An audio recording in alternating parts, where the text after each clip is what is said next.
Bom dia, boa tarde, depende do horário que você está vendo esse vídeo. Esse é o nosso trabalho, que será os primeiros passos como arquiteto de software. A equipe é composta por mim, Gra Cristina, e pelo João Guilherme Chagas.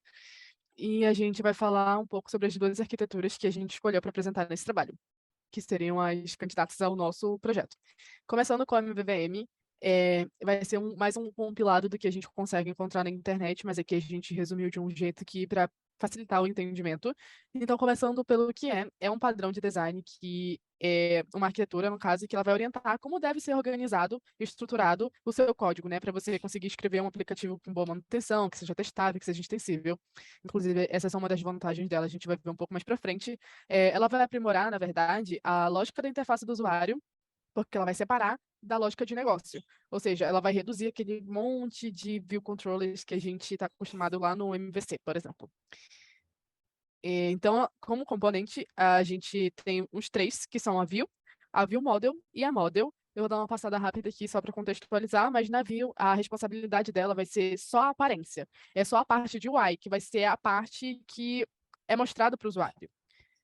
Na View Model, a responsabilidade vai ser disponibilizar para a View, que é para a nossa UI, a lógica da apresentação. Então, a nossa View Model ela não tem nenhum conhecimento específico sobre a View, mas ela vai implementar algumas propriedades, alguns comandos, para que a nossa View possa preencher, né, a tela do nosso usuário.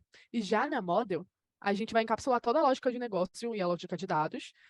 O modelo nada mais vai ser que um domínio da aplicação, ou seja, classe de negócio vão ser utilizadas nessa determinada aplicação. Ele vai conter os papéis de validação dos dados, sei lá, requisição de serviços, essas aplicações que em questão a nossa view model, ou a nossa model vai visar entender.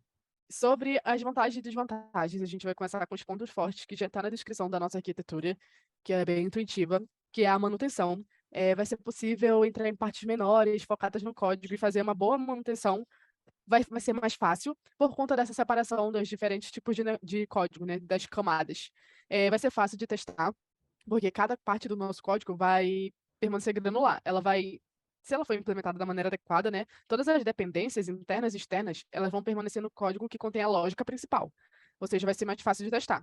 E sobre a extensibilidade, devido ao aumento das partes granulares no código e o limite de separação, ela vai se misturar com a capacidade de manutenção. Ou seja, se você planeja reutilizar qualquer uma dessas partes, vai ter mais chance de refazê-lo. Então, agora, dos pontos fracos, o view model ele pode conter o estado de exibição, né, próximo ao estado de negócios, aquela parte do view e do view model. Então, isso pode ficar um pouco confuso no início. Então, a gente precisa estudar bastante a arquitetura. Ao usar um ambiente Android ou iOS, o usuário vai ter apenas duas opções para trabalhar com o view. Eles vão precisar usar o DataBind ou qualquer outro método de view, que é uma coisa que vai precisar também de estudo para entender essa arquitetura, mas nada tão complexo, só vai ser, para os iniciantes, vai ser um pouco difícil de implementar, e ela não é muito escalável, né? Justamente por ter poucos componentes e você não consegue separar mais. Então, se você tiver uma aplicação de que for muito, muito grande, uma empresa gigantesca, infelizmente não vai ser possível usar MVVM, mas ela ainda é adequada para projetos complexos, né? Mais complexos que são os projetos que não usariam MVC. Pode passar?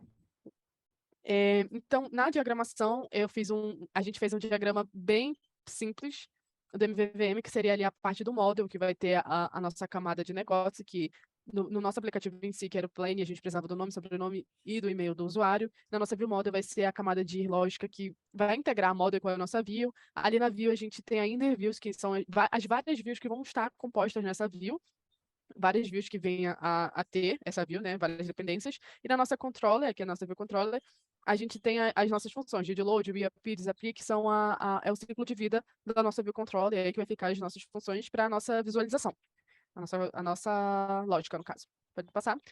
Camada 3, então, aqui é um pouco do código. Era como estava o Plane, que a gente tinha implementado o MVVM, mas de uma forma incorreta. Então, aqui a gente consegue ver que ali na função getImage, a gente está fazendo a chamada da imagem direto na view, e como eu falei na descrição da nossa arquitetura, a nossa view precisa ser, digamos, entre aspas, ignorante. Ela tem que delegar todas as funções, né, tipo lógica, para view model. E na propriedade de board ali, que é o board e a image, ela está como state. Então, no segundo erro, agora eu vou mostrar aqui o Great Code. No segundo erro que a gente ajustou, como só a image que vai ter que mudar para o nosso contexto, então ela vai ser agora um publish var. E sobre o service, que lá no Get Image a gente estava pegando direto na nossa view, a gente preferiu implementar uma interface onde a view model vai ser responsável por fazer essa chamada para o service, né? E o service vai bater na API. O que isso acarreta para o nosso aplicativo? Era uma lista de células, né, que chamava algumas imagens, que no caso era o feed, né, do Instagram da pessoa. Então, isso vai otimizar o carregamento dessas imagens. Ou seja, a gente resolveu dois problemas. Ajeitou o MVVM, que estava, entre aspas, aplicado mais incorreto, e otimizou o nosso código e limpou ele. Ah, e a gente renomeou também a view model para ficar mais de acordo com o nosso contexto. E é isso sobre o MVVM. Que foi idealizado e baseado no Clean Swift. Ele foi criado por Raymond Law e o intuito do VIP é criar uma arquitetura que evite o Massive View Controller, que é aquelas view controllers que tem muita coisa e faz tudo ao mesmo tempo. Bom, o VIP, cada tela é considerada uma scene. E a estrutura do VIP é formada por View Controller, Presenter, Interactor, Workers, Model e Router. E todas essas conexões, elas se comunicam por meio de protocolos. O VIP, ele segue um fluxo unidirecional. Então, a View Controller se comunica com o Interactor usando os Workers, faz as requisições de API, requisições no banco de dados, pega os dados, envia para a Presenter, a Presenter ajeita os dados, formata os dados, para que, por meio da View Model, mande para a View Controller, que o único papel é justamente renderizar a View. Cada estrutura do VIP ela é formada assim. A View Controller ela tem dois papéis importantes, que é enviar as ações por meio de modelos de requests ao Interactor e mostrar a View no formato que o Presenter mandou. O Interactor é justamente fazer todo o processamento pesado usando os workers, fazendo a requisição de API, etc. A Presenter é usado para receber o response do Interactor. O Model é usado para interpretar todos os dados. E o Router é o que faz a navegação entre telas dentro do VIP. Os pontos fortes do VIP é que ele é altamente testável, tem responsabilidades divididas, tem telas independentes e funciona super bem para equipes grandes.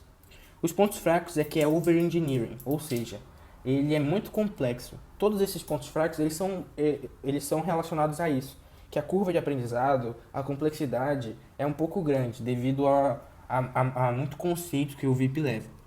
E também é que ele tem muito boilerplate, ou seja, alguns trechos de código são necessários ser repetidos, por exemplo, os protocolos. Aqui é um exemplo do nosso UML que a gente criou, Então tem toda a comunicação entre cada estrutura dentro do VIP, todas as funções, todos os modelos que são necessários.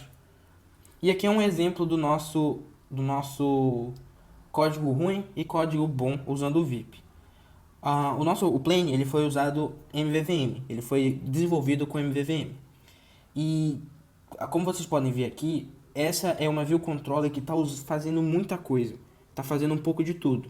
Ou seja, ele está fazendo chamada de API, tá fazendo download de dados, upload de dados, tudo o que a view controller não deve fazer.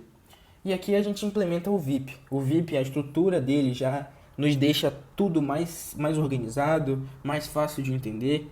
Aqui a gente está usando o nosso configurator que une tudo, une o worker, o interactor, o presenter e o router, que ele faz toda a implementação disso. E aqui a gente pode ver algumas telas, como por exemplo o interactor ele chama a API, a API dá o nosso resultado, e aí a gente vai saber se tem sucesso ou falha, e aí ele chama o nosso protocolo, que o protocolo é interpretado tanto ele